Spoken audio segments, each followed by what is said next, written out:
चुंबक के लिए सर्वाधिक श्रेष्ठ पदार्थ आपसे पूछा जाएगा तो जवाब क्या होगा आपका? स्टील होता है। स्थायी चुंबक स्टील के बनाए जाते हैं और अस्थायी चुंबक आपको नर्म लोहे के बनाए जाते हैं। धारा के चुंबकीय प्रभाव को सर्वप्रथम किसने दिया था? आर्मस्ट्रांग ने। और चुंबक से धारा उत्पन्न होने के प्रभाव को फैराडे ने दिया था। पार्थिव चुंबकीय अक्ष और भौगोलिक अक्ष के बीच का कोण 17 अंश होता है। पृथ्वी के भौगोलिक अक्ष और चुंबक के बीच का कोण 17 अंश होगा। चुंबकीय अम्योत्तर तल में सुई कोण बनाती है 90 अंश। ध्रुवों पर या चुंबकीय अम्योत्तर में सुई ऊर्ध्वाधर होती है, 90 अंश से कोण बनाती है। चुंबकीय निरक्ष पर सुई 0 अंश से कोण बनाती है। और आपका ये थुम्बा जहां से भारत में परीक्षण किया जाता है वो आपका चुंबकीय निरक्ष पर स्थित है। धारावाहिक कुंडली के केंद्र पर उत्पन्न चुंबकीय क्षेत्र कुंडली के लंबवत होगा। चुंबकीय क्षेत्र में गतिमान आवेश पर लगने वाला बल ए बराबर कितना होता है? आई। गतिमान आवेश पर लगने वाला बल QVB होता है। अधिकतम बल QVB होगा और ऐसे बल QVB sin थीटा होता है। चुंबकीय क्षेत्र में धारावाहिक चालक पर लगने वाला बल ए बराबर IBL होगा, लंब अधिकतम, और ऐसा IBL sin थीटा होता है। चुंबकीय क्षेत्र के दिशा में गतिशील इलेक्ट्रॉन पर बल, तो चूंकि चुंबकीय क्षेत्र की दिशा में गतिशील है इसलिए इस पर बल क्या होगा? 0 के बराबर होगा। लंबवत होता तो बल अधिकतम होता। और आपको उस इलेक्ट्रॉन केस में EVB बताएंगे। कितना बताएंगे इलेक्ट्रॉन केस में? EVB, क्योंकि इलेक्ट्रॉन पर आवेश कितना होता है? E से व्यक्त करके स्मॉल e से इलेक्ट्रॉन पर लगने वाला बल लंबवत होता है, EVB हो जाता। धारावाहिक तार कारण से जो चुंबकीय क्षेत्र B होता है वो 2 × 10⁻⁷ I बटा में R होता है। R बहुत दूरी है तो चुंबकीय क्षेत्र B बराबर 2 × 10⁻⁷ I बटा में R होगा। ध्रुव प्रबलता M बराबर चुंबकीय घूर्ण M बटा में D, यानी उस चुंबक का चुंबकीय द्विध्रुव घूर्ण बटा दोनों ध्रुवों के बीच की दूरी से भाग देते हैं तो ध्रुव प्रबलता निकलता है। इसके बाद जिस ताप पर लौह चुंबकीय पदार्थ अनुचुंबकीय पदार्थ, इस ताप के ऊपर लौह चुंबकीय पदार्थ अनुचुंबकीय पदार्थ हो जाते हैं उसी को आपका क्यूरी ताप कहते हैं। तो क्यूरी ताप वह ताप है जिसके ऊपर क्या होता है? अनुचुंबकीय पदार्थ, लौह चुंबकीय पदार्थ अनुचुंबकीय पदार्थ होते हैं। चुंबकीय फ्लक्स का मात्रक तो वेबर होता है या न्यूटन मीटर प्रति एम्पियर भी कह सकते हैं। तो चुंबकीय फ्लक्स का मात्रक वेबर या न्यूटन प्रति एम्पियर मीटर होता है। फाई बराबर क्या होता है? B × A होता है। और यांत्रिक ऊर्जा को वैद्युत ऊर्जा में बदलने वाला यंत्र, यांत्रिक ऊर्जा को वैद्युत ऊर्जा में बदलने वाला यंत्र क्या है? इसको जनित्र कहते हैं या डायनामो कहा जाता है। या इसके विपरीत भी पूछा जा सकता है कि डायनामो क्या करता है? तो यांत्रिक ऊर्जा को वैद्युत ऊर्जा में बदलता है। और वैद्युत ऊर्जा को यांत्रिक ऊर्जा में बदलने वाला यंत्र क्या होता है? वैद्युत मोटर होता है। इसके विपरीत भी समझिए कि वैद्युत मोटर क्या करता है? तो वैद्युत ऊर्जा को यांत्रिक ऊर्जा में बदलता है। प्रेरित विद्युत वाहक बल का मान कितना होता है? प्रेरित विद्युत वाहक बल का परिमाण तो E बराबर क्या होता है? VBL होता है। तो प्रेरित विद्युत वाहक बल आपको E बराबर VBL होगा। 1 टेस्ला बराबर होगा। तो 1 टेस्ला जो होता है 10⁴ गॉस के बराबर होता है। तो 1 टेस्ला बराबर 10⁴ गॉस या 1 न्यूटन प्रति एम्पियर इंटू मीटर होगा। तो 1 न्यूटन प्रति एम्पियर इंटू मीटर होगा या 10⁴ गॉस के बराबर होगा। 50 आवृत्ति वाले वैद्युत धारा का आवर्तकाल 1/50 यानी 0.02 सेकेंड होगा। 0.1 सेकेंड में 1 वेबर का फ्लक्स बदल करके 0.1 वेबर हो जा रहा है। तो उस स्थिति में प्रेरित विद्युत वाहक बल तो आपको डेल्टा ∅ होता है। प्रयोग संख्या नहीं दी गई हो तो आपका 0.9/0.1 यानी 9 वोल्ट का हो जाएगा। 10 फेरों वाली कुंडली में चुंबकीय क्षेत्र 2 सेकेंड में 25 वेबर प्रति मीटर बदल जा रही है तो उसमें विद्युत वाहक बल कितना होगा? तो इसमें 125 वोल्ट हो जाएगा क्योंकि 10 × 25/2। अब इसमें फेरों की संख्या भी दी गई। अपचाई ट्रांसफार्मर का प्रयोग तो अपचाई ट्रांसफार्मर का प्रयोग घरों के समीप जो होता है और यही ऊंचाई ट्रांसफार्मर कहा जाता। तो बिजली पावर हाउस जहाँ बिजली उत्पन्न की जाती है वहां पर आपका ऊंचाई ट्रांसफार्मर का प्रयोग होता है। चुंबकीय क्षेत्र के अगर इस अब एक प्रश्न दिया है कि चुंबकीय क्षेत्र के लंबवत आपको चुंबकीय क्षेत्र में लंबवत प्रवेश करने पर आपका इलेक्ट्रॉन का पथ होगा। तो चुंबकीय क्षेत्र में लंबवत प्रवेश करने पर पथ जो होता है वृत्ताकार होता है। ध्यान रखना होगा कि लंबवत प्रवेश करने पर पथ वृत्ताकार होता है और किया गया कार्य क्या होगा, चुंबकीय क्षेत्र में 0 के बराबर होगा। प्रेरित विद्युत वाहक बल, तो प्रेरित विद्युत वाहक बल का मान तो कितना होता है आपका E बराबर VBL होता है। मोटर स्टार्ट करने के लिए श्रेणी क्रम में उच्च प्रतिरोध जोड़ते हैं। तो मोटर स्टार्ट करने के लिए श्रेणी क्रम में उच्च प्रतिरोध इसलिए जोड़ते हैं कि स्टार्ट के समय धारा अधिक प्रवाहित होती है। तो स्टार्ट के समय धारा अधिक प्रवाहित होती है, इसको रोकने के लिए क्या करते हैं, उसमें उच्च प्रतिरोध आपको जोड़ देते हैं। इस प्रकार अस्थायी चुंबक किसके बनाए जाते हैं, स्टील के बनाए जाते हैं। धारा का चुंबकीय प्रभाव को सर्वप्रथम किसने अनुभव किया था, स्टड ने। और यही आपको चुंबक से प्रेरित विद्युत वाहक बल को उत्पन्न किसने किया था, तो फैराडे ने। पार्थिव चुंबकीय अक्ष और भौगोलिक अक्ष के बीच का कोण 17 अंश होता है, कहीं 15 अंश भी दिया हो, 13 अंश भी दिया हो, इसका मान बदलता रहता है। तो विकल्प में अब इसके करीब अन्य मान नहीं देगा, अन्य मान दूर दूर देगा। तो 13, 17 और 15 में से कुछ भी दिया हो वही होगा आपका। चुंबकीय अवतल तल में सुई कोण बनाती है, 90 अंश कोण बनाती है। चुंबकीय अवतल में कहे या चुंबकीय धूप कहे तो क्या होगा, 90 अंश कोण बनाएगी। और चुंबकीय निरक्ष के उसके लंबोतल में क्या होती है, 0 अंश कोण बनाती है, नति कोण कहते हैं जिसको। धारावाहिक कुंडली केंद्र उत्पन्न चुंबकीय क्षेत्र कुंडली के लंबोत होता है। चुंबकीय क्षेत्र में गतिशील आवेश लगने वाला बल अधिकतम बल QVB होता है। और किसी अन्य कोण पर आपका QVB sin थीटा होता है। चुंबकीय क्षेत्र में धारावाहिक कुंडली पर लगने वाला बल, धारावाहिक चालक है, इस पर लगने वाला बल होगा तो A बराबर IBL है। चुंबकीय क्षेत्र में दिशा में गतिशील इलेक्ट्रॉन पर, अगर दिशा में इलेक्ट्रॉन गतिशील होगा तो उस पर बल आपको 0 के बराबर होगा। और अगर लंबवत गति करते हैं तो बल EVB होता है। धारावाहिक तार के कारण से चुंबकीय क्षेत्र का सूत्र जो होता है, धारावाहिक कारण से चुंबकीय क्षेत्र पैदा होता है B बराबर 2×10⁻⁷ I बटा में R होगा। ध्रुव प्रबलता M बराबर आपका द्विध्रुव आघूर्ण बटा में D, उस ध्रुवों के बीच की दूरी से भाग दे देते हैं। जिस ताप पर लौह चुंबकीय पदार्थ अनुचुंबकीय पदार्थ हो जाता है उस ताप को क्यूरी ताप कहते हैं। चुंबकीय प्लस का मात्रक वेबर होता है या न्यूटन मीटर प्रति एम्पियर होता है। और चुंबकीय क्षेत्र की तीव्रता का मात्रक कह देगा तब आपको वेबर प्रति मीटर स्क्वायर होता है, या आपको टेस्ला होता है, या गॉस में होता है सीजीएस सिस्टम में, या न्यूटन प्रति एम्पियर इंटू मीटर होता है। यांत्रिक ऊर्जा को जब बदलने वाला यंत्र क्या होता है, जनित्र होता है, डायनामो होता है। और इसके विपरीत भी हो सकता है कि डायनामो क्या करता है, तो यांत्रिक ऊर्जा को वैद्युत ऊर्जा बदलता है, वैद्युत ऊर्जा को यांत्रिक ऊर्जा बदलने वाला यंत्र वैद्युत मोटर होता है। वैद्युत मोटर क्या करता है, तो वह वैद्युत ऊर्जा को यांत्रिक ऊर्जा बदलता है। प्रेरित विद्युत वाहक बल का परिणाम E बराबर VBL होता है। 1 टेस्ला बराबर होगा 10⁴ गॉस के 50 हर्ट्ज आवृत्ति की धारा का आवर्तकाल 1/50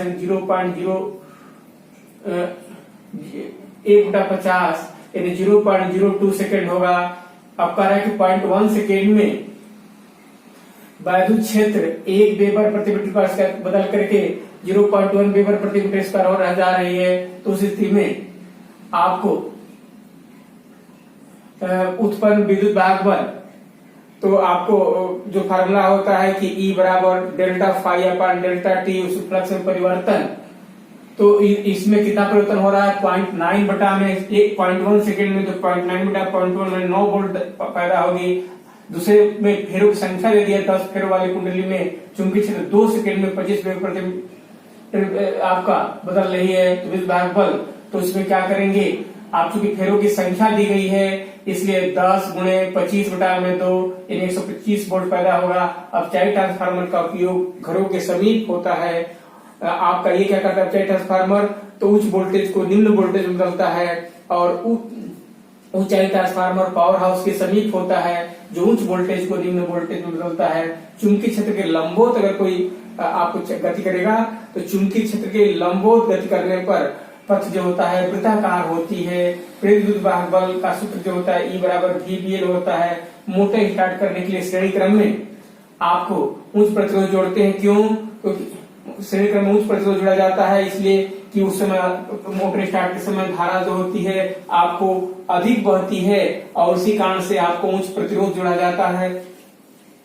इसके बाद अगर दो समानांतर तार हैं और तारों के बीच जो बहने वाली धारा जो होती है, दो समानांतर तारों के बीच बहने वाली धारा, अगर धारा दो तारों के बीच बह रही है तो लगने वाला बल A बराबर आपको 2 × 10⁻⁷ I1 I2 अपान R होता है एकांक लंबाई पर, और कुछ लंबाई दिया जाए तो A बराबर 2 × 10⁻⁷ I1 I2 × R × L होगा। और अगर दो तार है जिसकी बीच की दूरी 2R है, दोनों में समान धारा एक ही दिशा में बह रही है और उसके बीच में कह दिया जाए कि दोनों तारों से बीच के में आपको बीच के बिंदु पर वैद्युत क्षेत्र का मान होगा, तो बीच के किसी बिंदु पर वैद्युत क्षेत्र का मान 0 हो जाएगा। दोनों तारों के बीच में करा है जस्ट बीचों बीच में, तो वैद्युत क्षेत्र का मान उस स्थिति में आपको 0 हो जाएगा।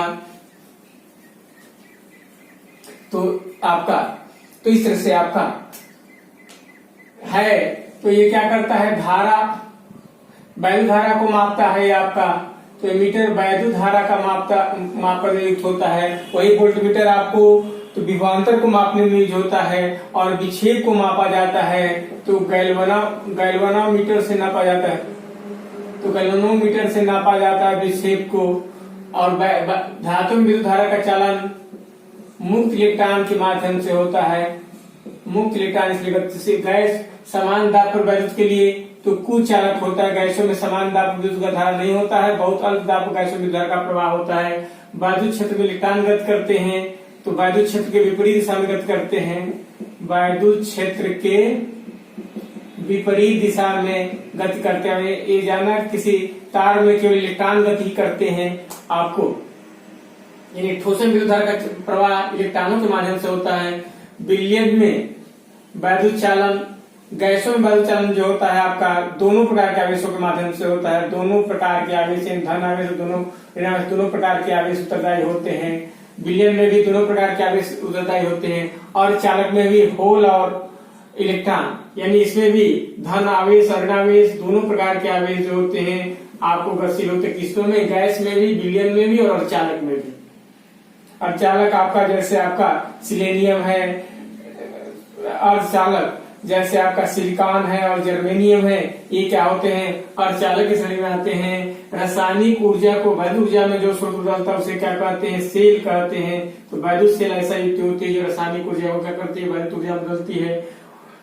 आपका वैद्युत सेल किसके स्रोत होते हैं, तो ये समझना कि वैद्युत ऊर्जा के स्रोत होते हैं, यानी सेल ऊर्जा के स्रोत होते हैं, इलेक्ट्रॉन के आवेश के आपका स्रोत नहीं है। केवल किसके स्रोत है, आपके ऊर्जा के स्रोत है। तापयुग्म धातुएं किस सिद्धांत पर कार्य करती है, तो ये सीबेक के सिद्धांत पर, तो सीबेक के सिद्धांत पर कार्य करती है तापयुग्म धातुएं, इसमें विद्युत धारा का प्रवाह होता है और इसे ताप मापने में प्रयुक्त होता है। पाइजो वैद्युत स्रोत का प्रयोग होता है, तो पाइजो वैद्युत स्रोत में आपको क्वार्ट्ज के क्रिस्टल यूज होते हैं। क्वार्ट्ज के क्रिस्टल पर दाब आरोपित करके और वैद्युत क्षेत्र उत्पन्न किया जाता है। आपका माने किस प्रकार के सेल के वैद्युत प्रतिरोध कम होता है, तो जो द्वितीयक सेल होते हैं, जो रिचार्जेबल सेल होते हैं, तो द्वितीयक सेल का वैद्युत प्रतिरोध कम होता है। लेक्लांसी सेल में विद्रोह कार्य MnO2 करता है, तो सेल आपको जो लेक्लांसी सेल या शुष्क सेल में विध्रुव कार्य यानी आपको एनोड से हाइड्रोजन हटाने का कार्य कौन करता है, MnO2 करता है। डैनियल सेल की बात आती है तो उसमें COSO4 ही काम करता है आपका विध्रुव कार्य। आपका बाइक्रोमेट सेल में K2Cr2O7 यानी पोटेशियम डाइक्रोमेट विध्रुव कार्य करता है। और आपका बुनसन सेल में HNO3 विध्रुव कार्य करती है। लेक्लांसी सेल में वैद्युत भट्ट पदार्थ कार्य कौन करता है, NH4Cl वैद्युत भट्ट कार्य करता है। और इसमें लेक्लांसी सेल कहें या शुष्क सेल कहें, उसमें NH4Cl वैद्युत भट्ट कार्य करता है। चलकता व्युत्क्रम होती है, प्रतिरोध की व्युत्क्रम होती है चलकता, और विशिष्ट चलकता जो होती है आपको प्रतिरोधकता के व्युत्क्रम होती है। ध्यान रखना होगा, चलकता प्रतिरोध के व्युत्क्रम होती है और विशिष्ट चलकता जो होती है प्रतिरोधकता या विशिष्ट प्रतिरोध की व्युत्क्रम होती है। डीसी परिपथ में धारा घटाने का कार्य कौन सा यंत्र करता है? उसको क्या कहते हैं? धारा नियंत्रक के माध्यम से। धारा नियंत्रक जो होता है डीसी परिपथ को धारा को नियंत्रित करके कार्य करता है। एसी परिपथ में धारा का नियंत्रक जो होता है वो चुंबक कुंडली कार्य करता है। तो चुंबक कुंडली के माध्यम से धारा का नियंत्रण होता है। वैद्युत हीटर का तार बना होता है, नाइक्रोम का बना होता है। विद्युत आपका किलोवाट घंटा मात्रक होता है। वैद्युत ऊर्जा का मात्रक ध्यान रखना होगा। किलोवाट घंटा किसका मात्रक होगा? वैद्युत ऊर्जा का मात्रक है। किसी धारावाही चालक में कार्य करने वाले, किसी धारावाही चालक पर कार्य करने वाले बल की दिशा का मापन तो किस नियम से किया जाता है? तो फ्लेमिंग के बाएं हाथ के नियम से। तो आपको किसी धारावाही चालक पर कार्य करने बल की दिशा का आकलन फ्लेमिंग के बाएं हाथ के नियम से किया जाता है। चुंबकीय क्षेत्र की दिशा तो इसको एम्पियर के तैरने के नियम से भी होता है।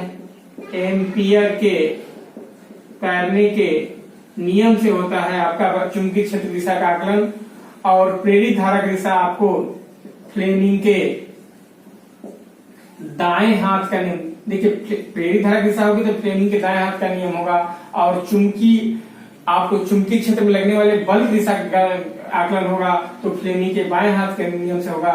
चुंबकीय क्षेत्र दिशा तो एम्पियर के तैरने के नियम से होगा। या आपको चुंबकीय बल रेखाएं और क्षेत्र को ज्ञात करने के लिए अगर यह मानना है तो अगर ये दिया है आपका कि मैक्सवेल के दक्षिणावर्तीय पेज के नियम से या आपका दाएं हाथ के अंगूठा के नियम से भी, तो ये तीनों में से कई विकल्प होगा। चाहे एम्पियर के तैरने का नियम दे या मैक्सवेल के दक्षिणावर्तीय पेज का नियम दे या अंगूठा का नियम दे, तो उसके क्या करते हैं? चुंबकीय क्षेत्र की दिशा ज्ञात करते हैं। इस प्रकार एमीटर क्या नापता है? वैद्युत धारा को नापता है। विक्षेप को मापने काम वॉल्यूमीटर करता है। धातु विचालन मुक्त इलेक्ट्रॉनों के माध्यम से होता है। गैसें समान पर वैद्युत के लिए कुचालक होती है। वायु क्षेत्र में इलेक्ट्रॉन गति करते हैं। वायु क्षेत्र की दिशा के विपरीत निधन आवेश गति की दिशा आपको होती है। गैसों में वैद्युत चालन दो गैस हो चाहे वैद्युत आपका वैद्युत भट्ट पदार्थ हो चाहे अर्धचालक हो, इसमें दोनों प्रकार के आवेश उत्तरदायी होते हैं। अर्धचालक पदार्थ में उसको धन आवेश कोटर कहते हैं और मुक्त इलेक्ट्रॉन रासायनिक ऊर्जा को ऊर्जा में बदलने वाला स्रोत क्या होता है? सेल होता है। सेल ही क्या होता है? रासायनिक ऊर्जा को वैद्युत ऊर्जा में बदलने का स्रोत है। आपका विद्युत सेल स्रोत है तो वैद्युत ऊर्जा का स्रोत है, ऊर्जा का स्रोत है। ये आवेश का इलेक्ट्रॉन का स्रोत नहीं होता है। तात्विक धातुएं किस सिद्धांत पर कार्य करती है? तो सीबेक सिद्धांत पर कार्य करती है। जो वैद्युत स्रोत में प्रयोग होता है क्वार्ट्ज क्रिस्टल का, किस से वैद्युत प्रतिरोध आपका किस प्रकार के सेल वैद्युत प्रतिरोध कम होता है? द्वितीयक सेल में। लेकिन सेल में विद्युत कार्य MnO2 करता है। आपका शुष्क सेल में भी कहा जाएगा तो MnO2 ही कार्य करेगा। डैनियल सेल में होगा तो उसमें CO4 कार्य करता है। बुमसन सेल में HNO3 कार्य करता है और डाइक्रोमेट सेल में K2Cr2O7 कार्य करता है। लेक्लांसी सेल का वैद्युत घट्ट जो होता है लेक्लांसी सेल का है या आपका शुष्क सेल का NH4Cl कार्य करेगा। चलकता व्युत्क्रम होगी प्रतिरोध के, ठीक ना। इसका मात्रक क्या होता है? महो होता है। प्रतिरोध का मात्रक ओम होता है। डीसी परिपथ में धारा नियंत्रण करता है। एसी परिपथ में धारा नियंत्रण कार्य चुंबक कुंडली करता है।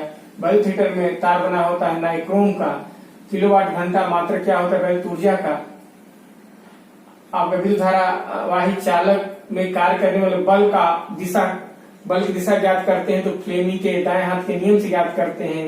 चुंबकीय क्षेत्र दिशा एम्पियर के तैरने के नियम से ज्ञात करते हैं। और या वैद्युत बल रेखाओं दिशा जो होती है आपको मैक्सवेल के